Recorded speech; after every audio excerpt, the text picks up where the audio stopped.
Yeah. You want Jane to have it? No, I'm sure I do. I do. It's just in my stack. You are live. We are now live. This is Right here, if you the like. Senate Committee on Transportation. All right. Here, take this one. Yeah, I've got it. I just put it in my stack. We have with us Chris Root, Fiscal Officer of the Joint Fiscal Office, that's going to run us through some transportation. Logan here too. We have Logan. Hello.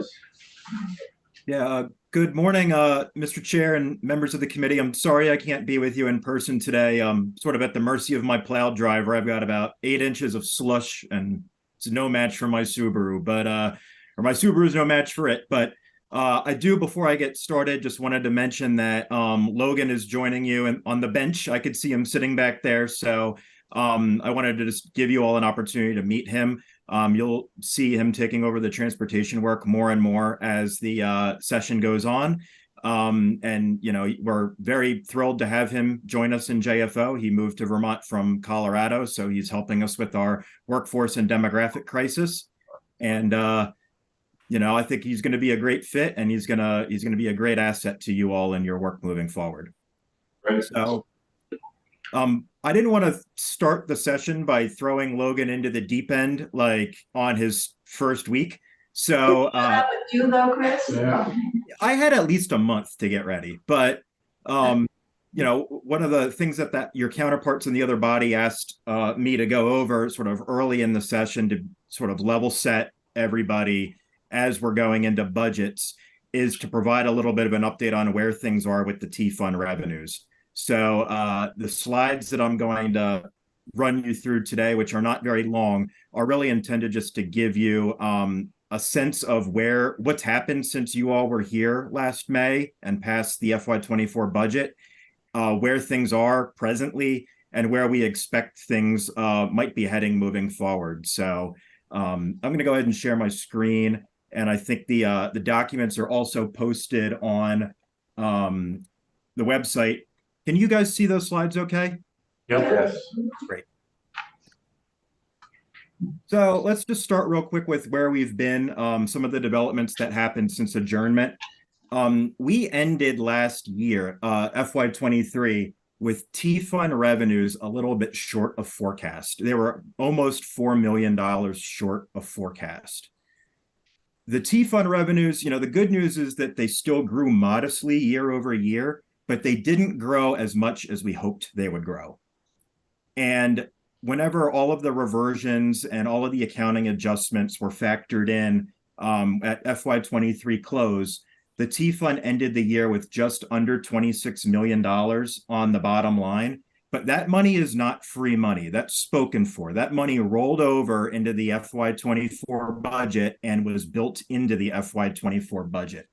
One of the things that, yeah, that non-free money, 26 million, on your spreadsheets on your slide, where is that money, or is that not shown here? See, if you see ending balance on the FY23 final on the far right side, that's the operating statement. So even though revenue was down 2.5 million, that 25 million was there because of, it's due to reversions. or just So by, if you look further up, there was $34.8 million of reversions and $6.7 million of adjustments at last year's BAA that took some pressure off the T-Fund. Those are the only reasons there's any money left on the bottom line, quite frankly. That's already spoken for, the 26 million. Right. Just trying to remember. And the reversions could be are a whole bunch of different. Well, reversions could be projects coming in less than we appropriated, and therefore it's available to be used for other purposes. Job vacancies could be a part of that. Or the timelines of projects might have shifted. Yeah, that's something, usually it's from a change or projects taking longer, or coming in a little less than was that we anticipated. And that could include projects that they could have canceled because they were worried about it. Well, and at the end of the day, what this is reflective of is, you know, things are tight. right now, and the agency had been scrubbing the budget to see where are there appropriations that might not be needed in the immediate future anymore that can be reverted to help them make FY24 and FY25's budget work. So when you see reversions of this size, that means things are tight. That's a good indicator that things are tight. I do have a question, Chris, and I mentioned it, and I don't know if you have the answer yet. We had a joint fiscal committee had a November 6th memo from the Commissioner Department of Finance and Management, and it talked about the Pay Act appropriation. There was a deficit of almost $1 million deficit between the Executive Transportation Pay Act appropriation and the Pay Act need. For FY23? No, for 24. That, Senator, that is going to be addressed on a future slide, but that is an excellent question and observation that I'm going to draw some attention to in a minute. So my question was, how did they address the deficit there? So it's on a we don't know yet. That's going to be an FY24 question that we're paying attention to. And when I get to the slide that talks about what's going on in FY24, I'm going to have that flagged as one of several issues to pay attention to.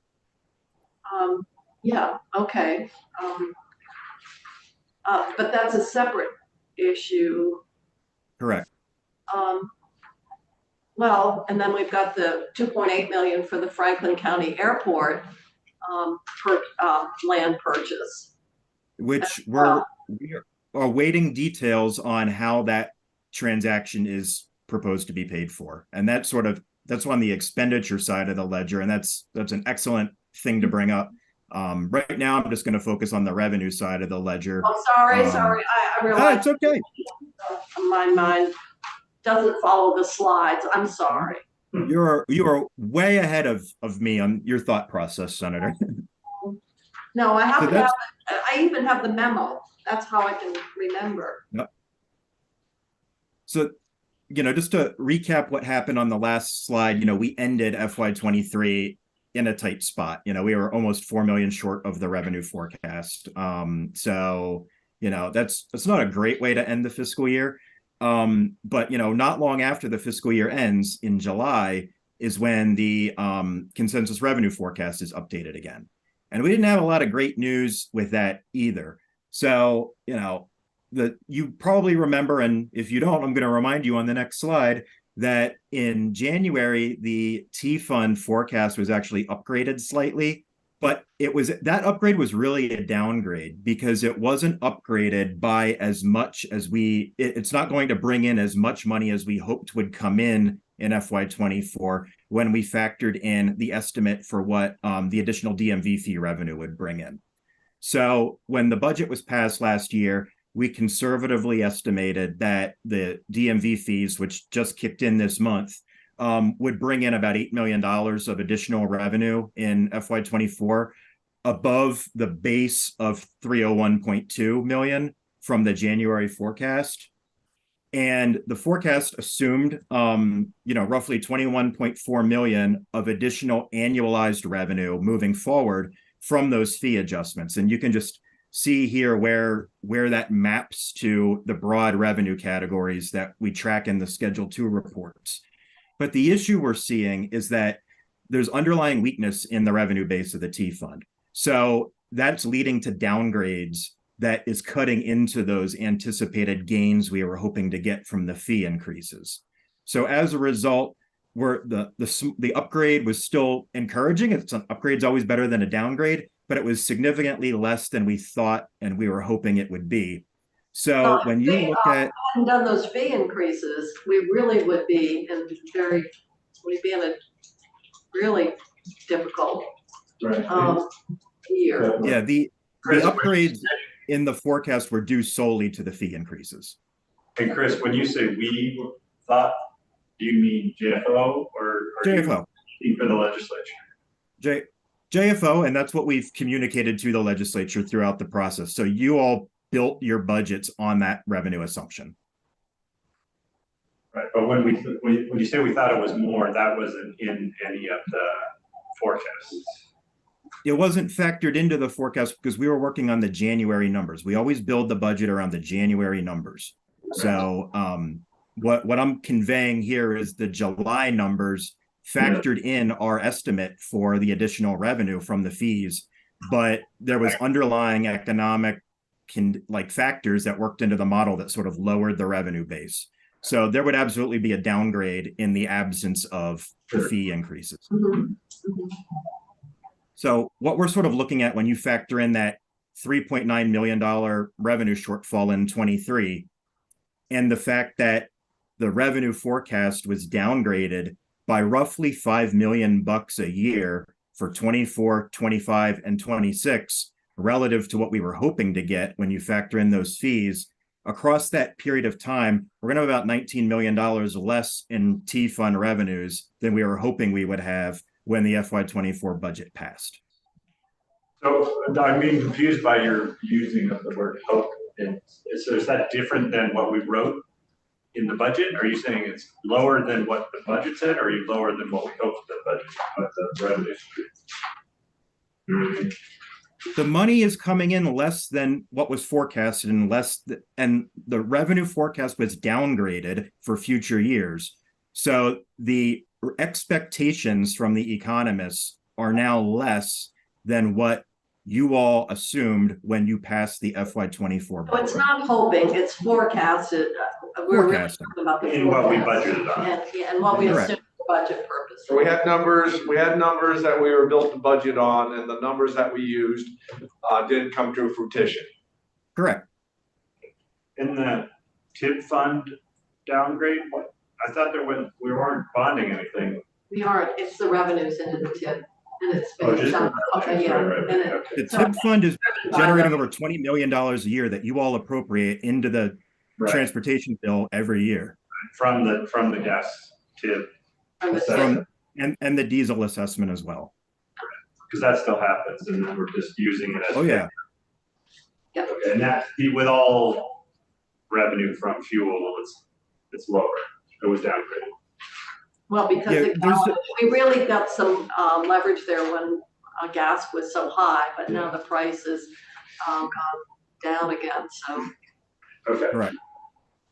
Thank So, you. Senator Perchik, to your question about, the expectations changing, this is sort of my attempt at graphically depicting how things have changed. I like graphs better. Yeah. So the blue bar shows you what the January 23 forecast was. The orange bar is what we built the budget around. So there was an assumption that the fees would generate $8 million of additional revenue in 24, and then that $21 million moving forward in full years of implementation. So that's what you see on the orange bar is, the blue bar plus the fee revenue assumption. The gray bar, though, is what we're now looking at when you factor in the July revised forecast. So you can see that the fact that those gray bars are, roughly $5 million or so a year shorter than the orange bars, that's that shortfall I'm talking about. And that was mainly for fuel consumption taxes being lowered, downgraded. Yeah. Yeah, okay. And this chart, this here on slide 7 shows you exactly what changed between the January forecast and the July forecast. So to your point, yeah, gasoline and diesel expectations were lowered. Purchase and use tax was lowered a little bit, even when factoring in the million and change of additional revenue we expect to get from increasing the cap on truck purchases as part of the DMV fee adjustments. And that's reflecting underlying economic weakness and, interest rates going up, car sales starting to show some signs of slowing. DMV fees and other revenues, you'll see those increase, and that's due solely to the fee adjustments. Okay. So now you'll tell us how far the first half has come. Where are we now? Yeah. So where are we now? Well, we've got a little bit of a hole here. So I'm not completely freaking out right now, but I'm concerned. And this is something that I think is worth paying attention to, and I think it's important for you all to approach this budget understanding that, you know, we're not where we expected to be at this point. So I don't know if you can see the header because I've got that weird little Zoom utility bar at the top of my screen, but No, we can see it the- all in this case. Yeah. Great. So this is the FY24 operating statement for the T fund that reflects the July forecast and the as passed budget. So there's a few things I wanted to draw your attention to here.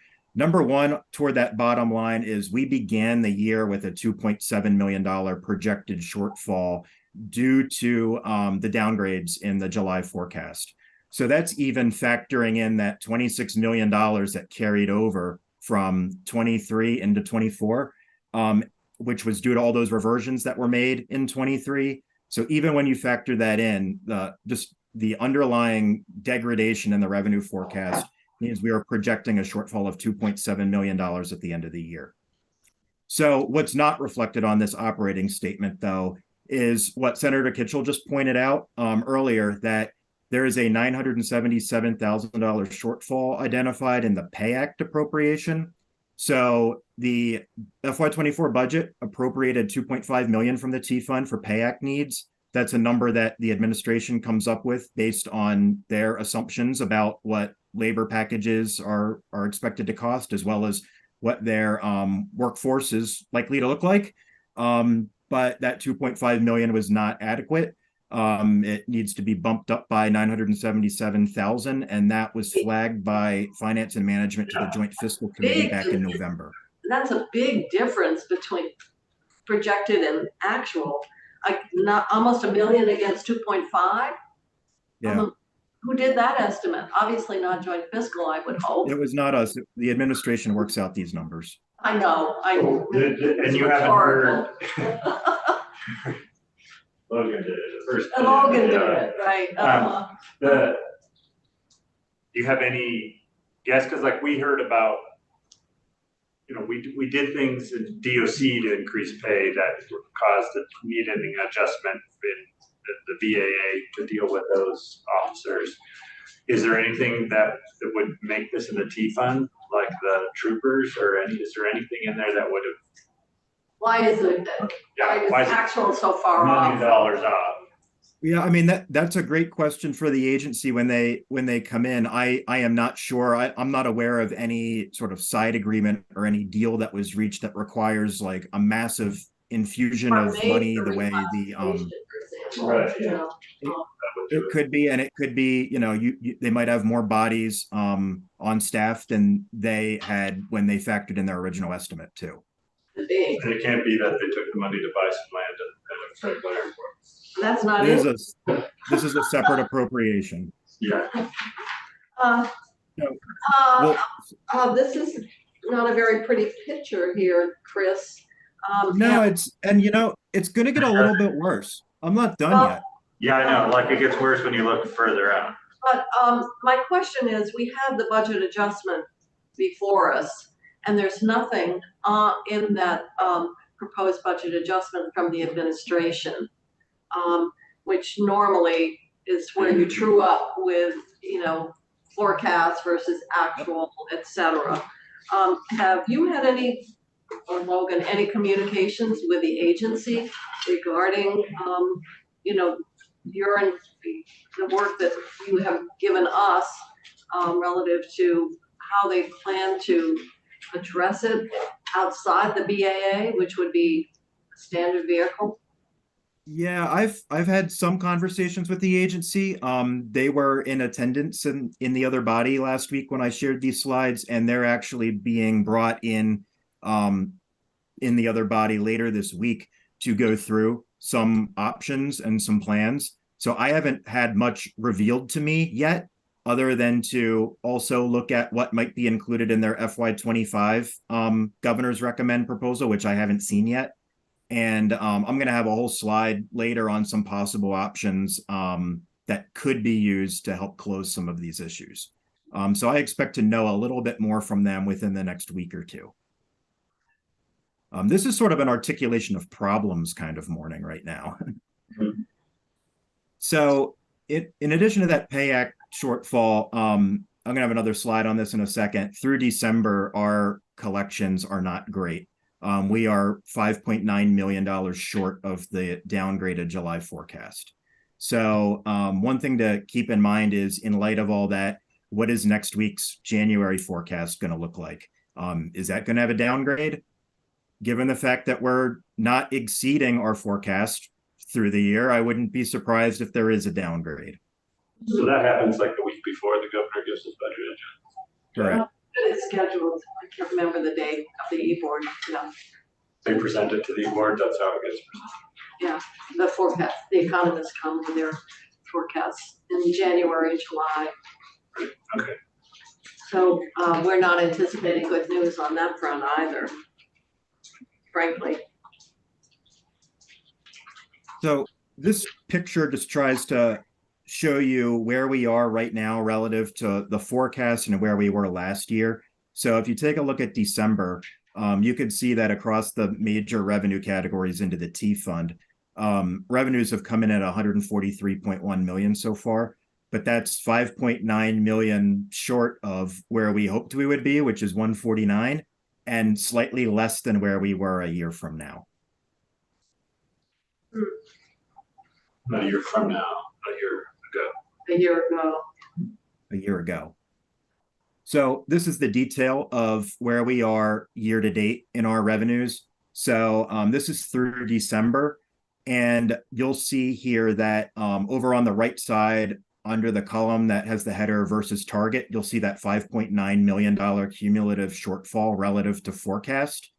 You'll see that some of the months were a little inconsistent. There was a big miss in November, but DMV offices were closed for a few days in November for the modernization. So we think that that might have led to a little bit of an administrative backlog that spilled over into the overperformance in December. But when you take a look at really the top of the box here, especially at the cumulative numbers, you'll see that. Michelle, get in here. We were just talking about the agency of So you started transportation. early, Oh, yes, we're sorry, we did start early. but you've already heard it before. Perhaps. Yep. Well, this is exactly what you you presented in the House, correct, Chris? Exactly. Thank you. I think the only difference was I was able to update a number that the House didn't have the chance of seeing, but it wasn't that big of a deal, just due to timing. But one thing I just wanted to point out here was you can see that our fuel taxes so far, our motor fuel taxes are trending pretty close to where we thought they'd be for the year, but we're starting to see slow ups in purchase and use and DMV fees. So that's sort of indicative that we're a little concerned that the overall economic climate might start to slow down car purchases. We still see we're still keeping a lot of the bump since the pandemic in purchase and use revenues. You remember that a few years ago, the revenues really went to sort of a historic high. We have not completely lost that bump, but it's starting to slow down a little bit.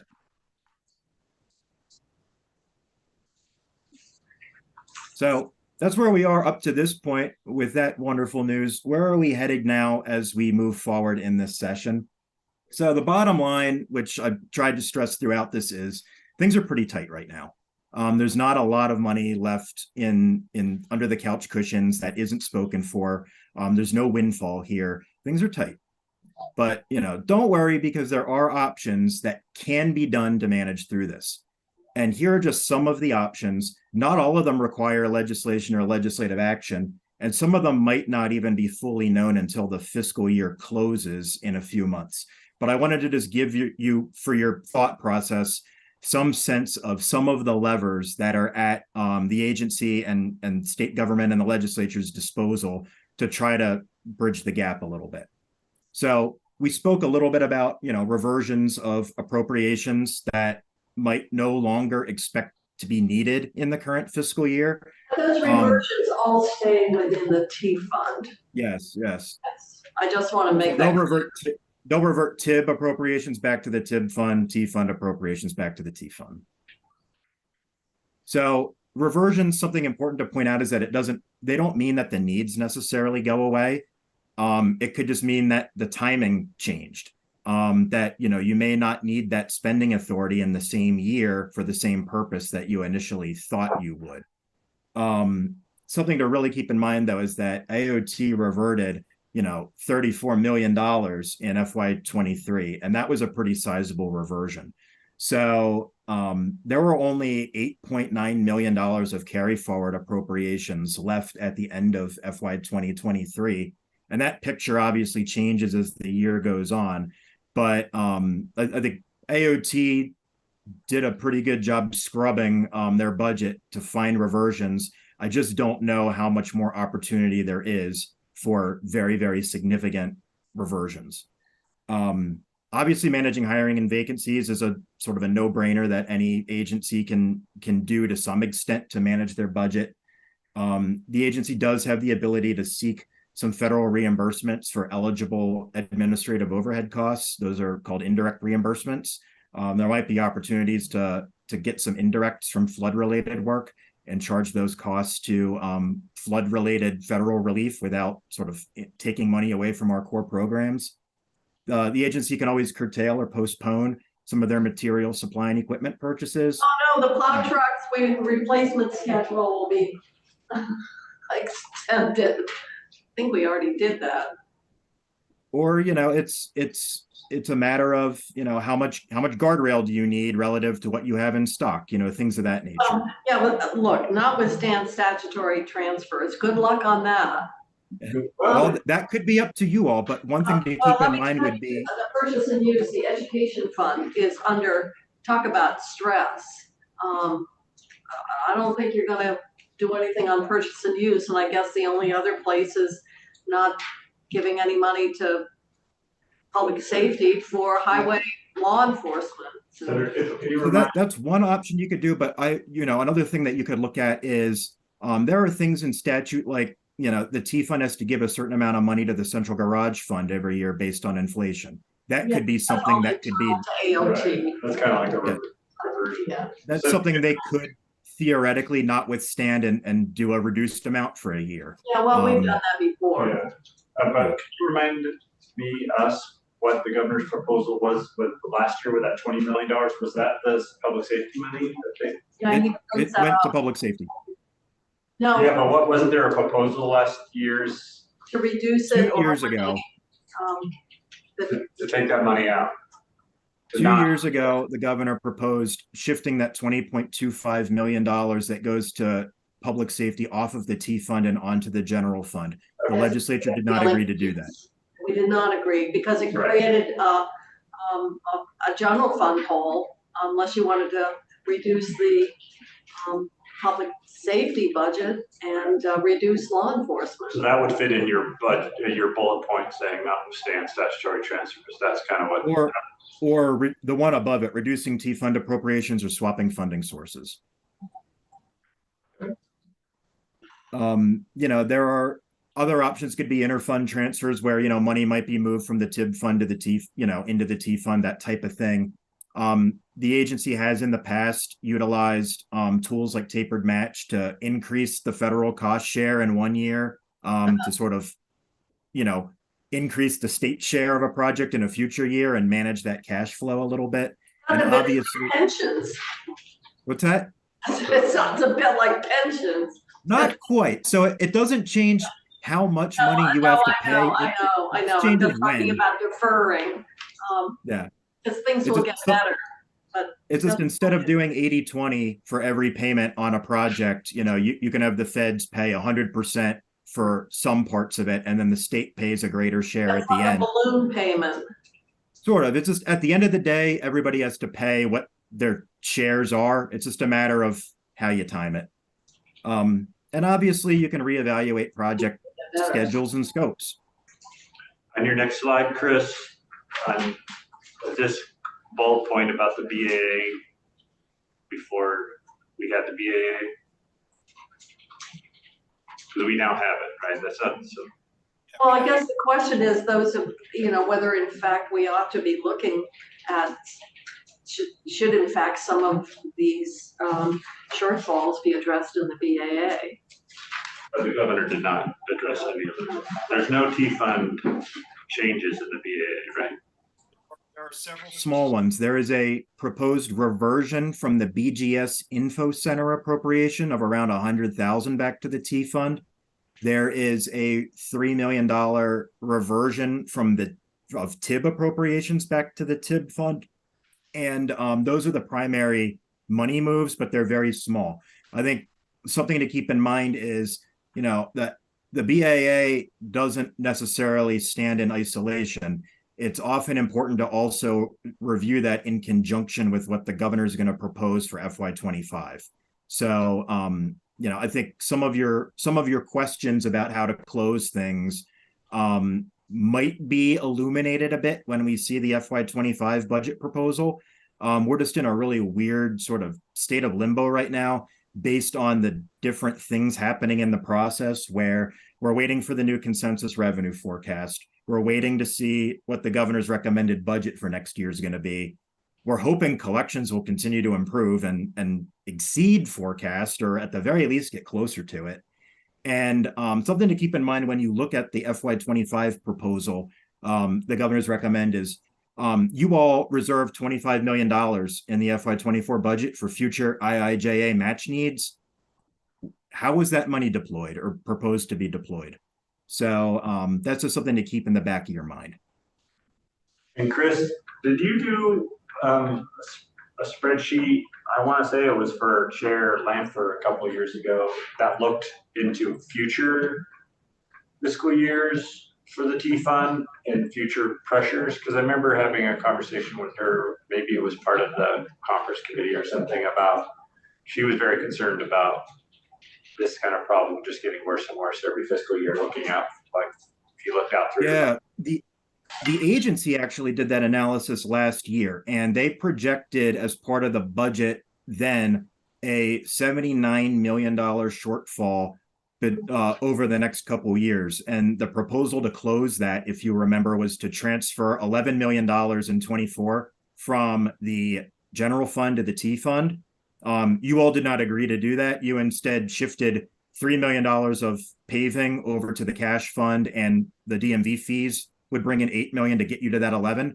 So that left $68 million to deal with over the next 2 years, over FY25 and FY26. So between the $25 million held in reserve and the money we all were expecting the DMV fees to bring in, closed that extra $68 million hole over the next 2 years. The issue we have now is that that revenue forecast was downgraded, and we've got some of these other issues happening, that gap is no longer projected to be closed over the next 2 years. So pending the resolution of some of these items on that bulleted list that we're going to have a little more clarity on in the next couple of weeks, we just need to keep that in mind, that there's an additional gap moving forward of roughly $5 million just between the revenue forecast downgrade that we're going to have to accommodate somehow.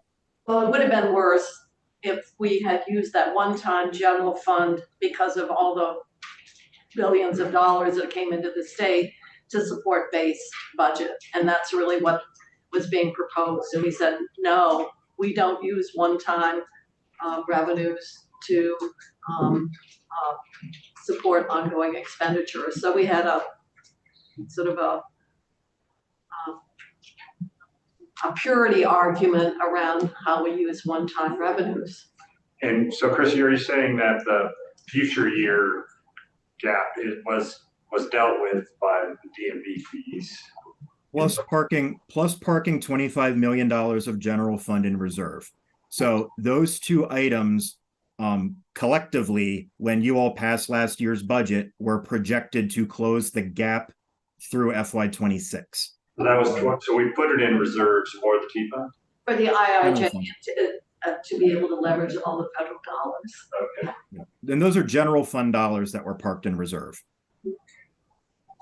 So one thing that really kind of bugs me a little bit is if you go back to slide 7 and just look at what the total revenue trajectory is looking like in the next few years, you know, you look at a pretty low rate of growth from year to year moving forward. That's And that red box, that's what you're yeah, talking that factors in everything. And, you can look at the T fund and the TIB in isolation, and the red box just adds the two together. But I mean, I think there's sort of an obvious question for you all to keep in your mind is, do we really think in the current economic environment we're in that expenditures in the future are going to grow at a slower rate than these revenues? I don't think that's the case. I mean, I think you've got some pretty clear pressure here that, revenues are growing at a pretty anemic year over year rate. And you're going to hear lots of testimony about cost pressures on construction projects, not to mention the amount of additional money coming in that we need to leverage from Washington. And just think about, how the pay scale for employees and everybody else is keeping up. You could see here that even putting things within a 3% cost containment sort of scenario is extremely tight. And let's be real, we don't have the horsepower in Washington that we used to have with Patrick gone. I mean, he did a fantastic job for us. Well, do you have any good news, Chris? Yeah, Chris. Oh, so we beat the December forecast by 1 million. That's good news, right? Looks like you've been incarcerated in a garret. It kind of feels that way sometimes. Well, the way we're seeing it, it looks like your head is on the ceiling just about. It looked like Sorry about that. The lighting is very weird here, and it's subject to the whims of the sun coming over the mountains. But I'm sorry I don't have better news to share with you all. It could be worse if that makes you feel better. But I think we need to be really straightforward and really clear-eyed moving into this budget process about where things stand. Okay. Right. Thank you, Chris. Thank you. Can we ask questions of Michelle Boomhauer? Or we had a couple that came in before, so we apologize for starting early without notifying you. On the budget, are you prepared to? Well, any questions that I am not able to answer, Bradley will be coming in later this week, so he can address them. Right. I mean, So let's get them out there. one was, and I don't know, I assume you want to answer these questions. One was about the money that was used to buy the property at Franklin Airport, kind of how that's being booked. And so maybe that'll come later. The money about the Pay Act was the one that was the most confusing. We have, like, there was almost $1 million short, and that seemed like a big percentage. Against the 2.5 million estimate that you used. Right. Both of those questions Bradley will have to answer. Yeah, and then, well, I guess what we'll hear in the governor's budget is what the plan, AOT's plan is for these. That would be issue, right? Yeah. So, Well, thank you for coming. I thought it would be, most beneficial. I mean, But at least you can let people know what's on our mind. we know what the questions are. yeah. They're not a surprise that we have. Okay, do you have any other questions? I'm good, I think, just kind of absorbing it all in. There's a lot more questions to be asked later. There's a lot more information to come, and so, yeah. Okay. Unless, Logan, you have any other good news that, like, fortunately. Did you bring any money from Colorado, Logan? Yeah, Colorado's Go good. offline. So yeah, we can adjourn for the day. Yeah. We'll be back tomorrow and we'll go offline.